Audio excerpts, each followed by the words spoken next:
চাকা পাঞ্চার হয় না? আচ্ছা, এটা দেওয়ার কারণ কি?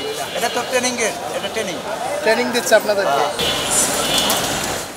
ঢাকার প্রধান সড়কে রিকশা ও অটোরিকশা চলাচল নিয়ন্ত্রণে বসানো হয়েছে রিকশা ট্র্যাপার। তবে চালকরা নতুন কৌশল অবলম্বন করে ট্র্যাপার এড়িয়ে সড়কে প্রবেশ করছে।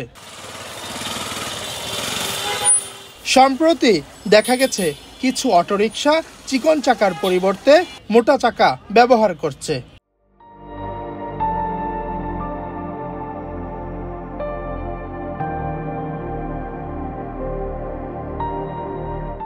মোটা চাকা রিকশা ট্র্যাপারে আটকায় না, ফলে অটোরিকশাগুলো সহজে প্রধান সড়কে প্রবেশ করছে। এতে ট্র্যাপারের কার্যকারিতা প্রশ্নবিদ্ধ হচ্ছে। চাকা পাঞ্চার হয় না?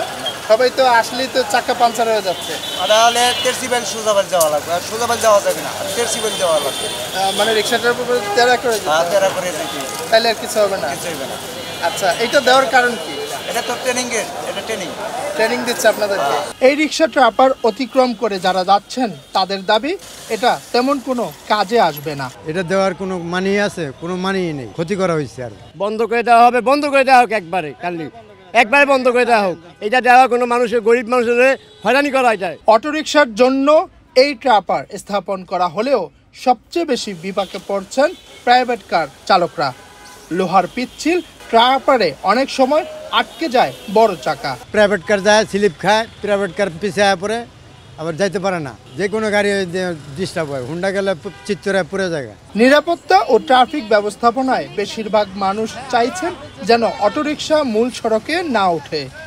জনসাধারণ ও পরিবহন বিশেষজ্ঞরা এ বিষয়ে দ্রুত ব্যবস্থা নেওয়ার আহ্বান জানিয়েছেন। মোহাম্মদ মেহেদী হাসান, বাংলাদেশ প্রতিদিন, ঢাকা।